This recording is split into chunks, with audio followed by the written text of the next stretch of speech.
When you see the sus4 after a chord name in a lead sheet, just remember, replace the third with a fourth, one whole step below the fifth of the chord.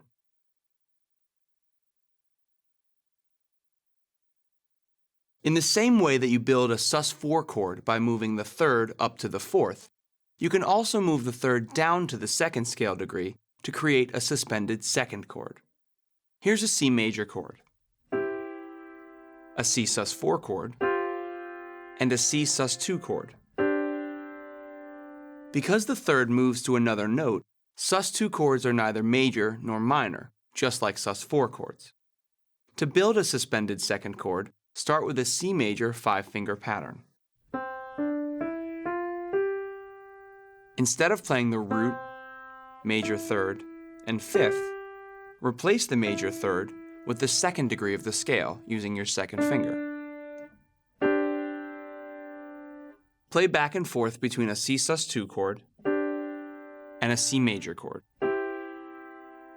1, 2, 3, 4, C sus2, C major, C sus2, C major, C sus2, C major. Sus2 chords work well leading to a minor chord because the second degree of the scale is only a half step away from the minor third of the chord, like the D and E flat in this C sus2 and C minor chord. Play back and forth between a C sus2 and a C minor chord. 1, 2, 3, 4, C sus2, C minor, C sus2, C minor, C sus2, C minor. For sus2 chords, remember that the second is always a whole step above the root of the chord. Now try playing the C sus2 with inversions. First, the root position chord. Move the root up an octave to play the C sus2 in first inversion. And to play it in second inversion, start with the C sus2 in root position, then move the fifth, G, down an octave.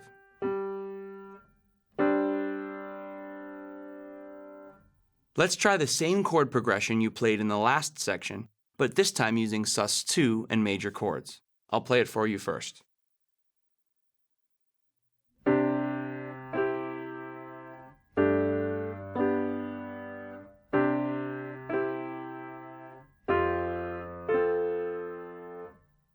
Start with a C sus2 in root position, to a C major chord, then a G sus2 in first inversion, to a G major chord, back to C sus2, to C major, and finish with an F sus2 in second inversion, to an F major. Add the roots in the left hand once you're comfortable with the right hand part. 1, 2, 3, 4.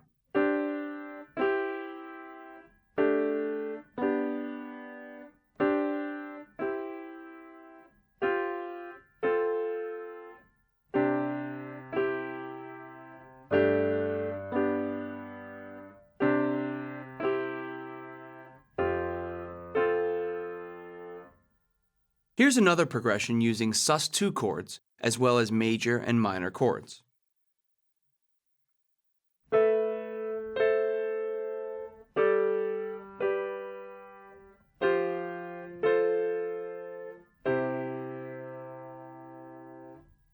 Start with an A sus2 in root position,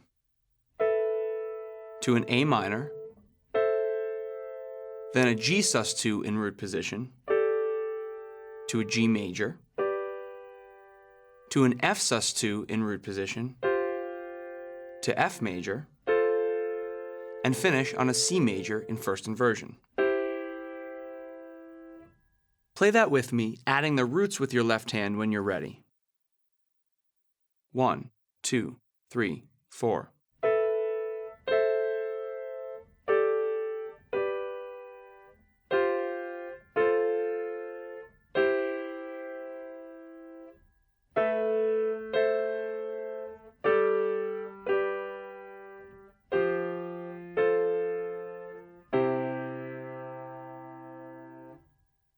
When you see the sus2 after a chord name in a lead sheet, remember to replace the third with the second, one whole step above the root of the chord. Suspended chords create a tension that sounds satisfying when you resolve them to the major or minor version of the chord. Songwriters often use this tension as a tool when writing chord progressions, sometimes resolving the suspended chord, and other times leaving the suspended chord unresolved.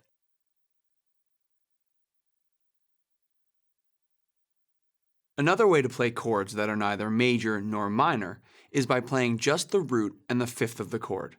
This type of chord is called an open fifth chord. Here's an open fifth C chord and an open fifth F chord. Open fifth chords can give you a very powerful sound, especially when you play them in the lower range of the piano.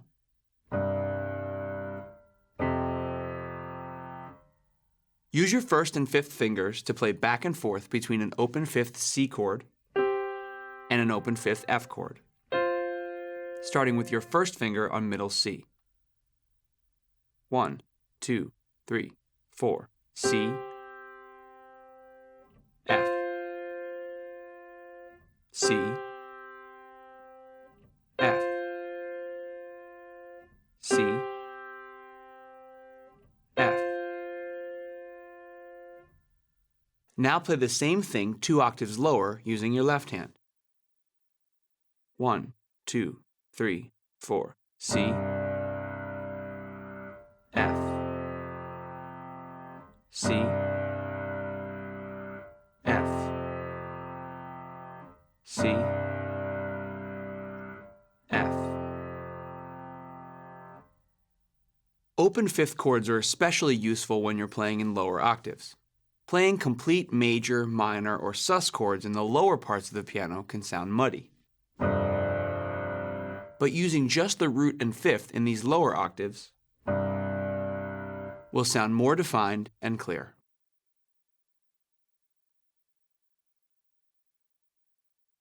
So far you've been playing just the root of each chord with your left hand for these chord progressions. It's common in pop and rock music to play the root and the fifth in the left hand of the piano part while playing full chords in the right hand. This gives the parts a bigger sound. If you play the root of a chord with your fifth finger in the left hand, the fifth degree of the scale will usually fall naturally under your first finger. This makes it easy to play the fifths in your left hand when you keep the roots under your fifth finger.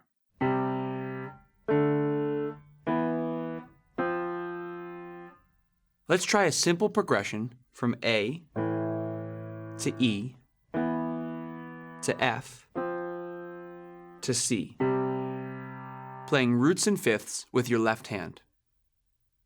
1, 2, 3, 4, A, E, F, C. Again, A, E, F, C. When you're playing a root on a white key, the fifth will also be on a white key. And when you're playing a root on a black key, the fifth will be on a black key. There are only 2 exceptions to this rule. When the root is a B, the fifth is an F sharp. And when the root is a B flat, the fifth is an F natural. You can use the root and fifth in your left hand for more rhythmic variation. Try going back and forth between a C and an F using this rhythm.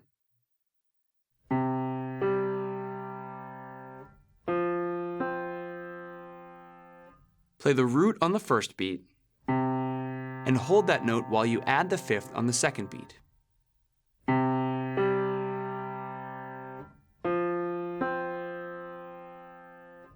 Try it with me.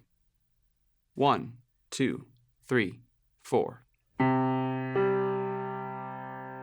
F, C, F.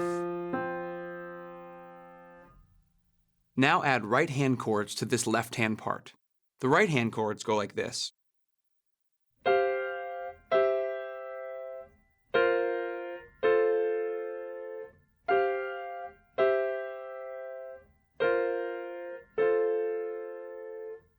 Start with a C sus4 in second inversion, to a C major.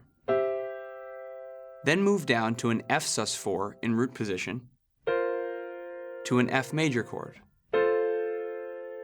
Play the suspended chord on the first beat and the major chord just after the second beat, like this. 1, 2, and 3, 4. 1, 2, and 3, 4.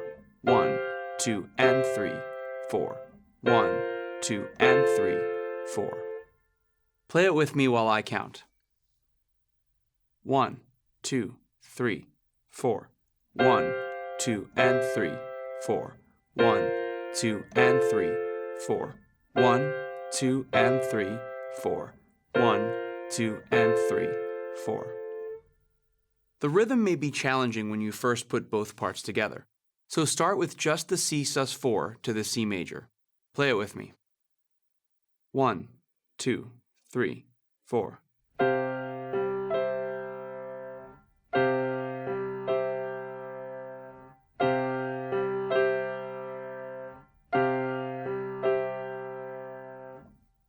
Now try it with both the C and F chords.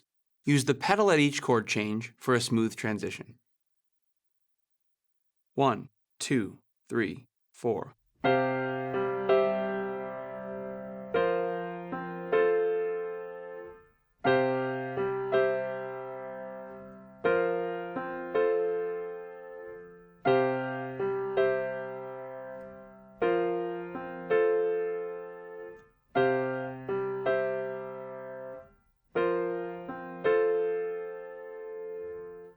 You'll use this chord progression and rhythm as the verse of the song in the play chapter of this lesson.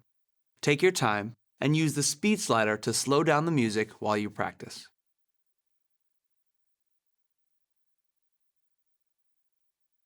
The song in this lesson has 3 parts: a verse, a chorus, and a bridge. You've already learned the verse in the previous section.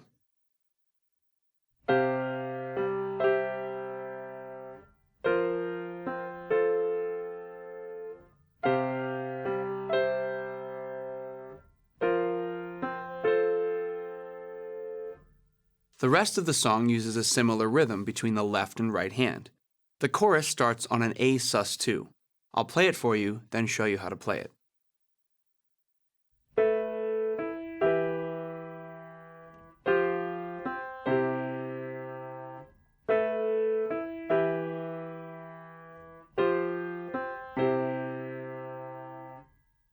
The first chord is an A sus2 in root position, to an E minor in first inversion, then an F sus2 in root position, to a C in first inversion. Play just the right hand of the chorus with me. 1, 2, 3, 4.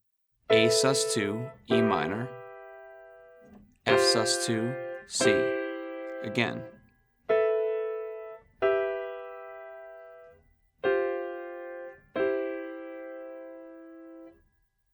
In the left hand, play the roots and fifths for the first chord of each measure, and just the roots for the second chord of each measure.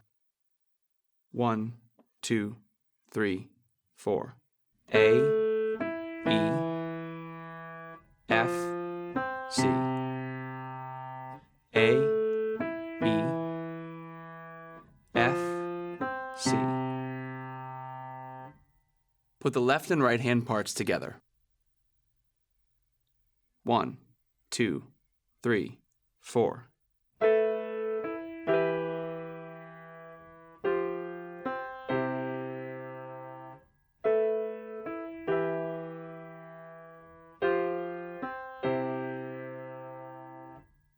The bridge of the song goes like this.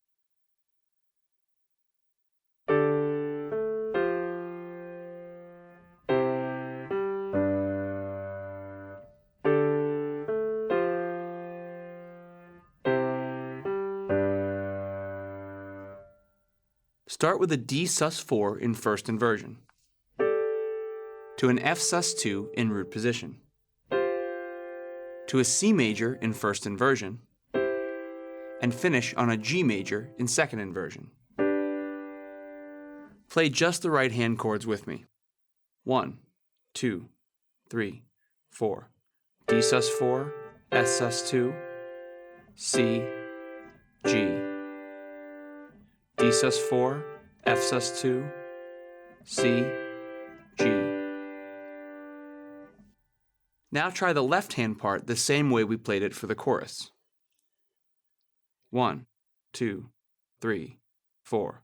D, F, C, G. D, F, C, G. Put the left and right hand parts together.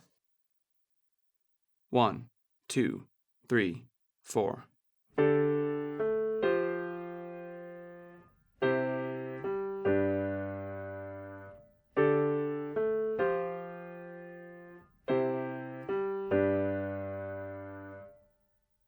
Experiment with changing the feel between the different sections of the song. You may want to play the verse quietly, play the chorus a bit stronger, and then play the bridge with even more intensity. The piano is a very dynamic and expressive instrument, and the sound changes dramatically as you play louder or softer. You can also try simplifying the rhythm in the quieter parts by playing the same rhythm in the left hand as in the right. For example, here's the verse with different rhythms in the left and right hand.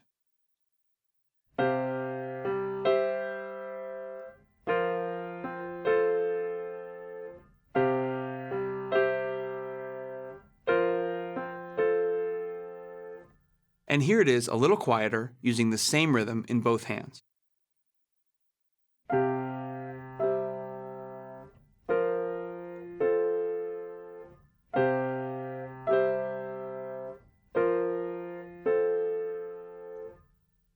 The part now has more space, which can provide more contrast between the verse and the chorus.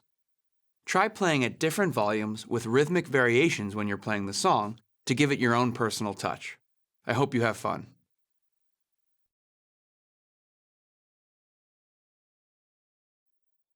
Hi, I'm Tim. This is the third in the series of lessons that will help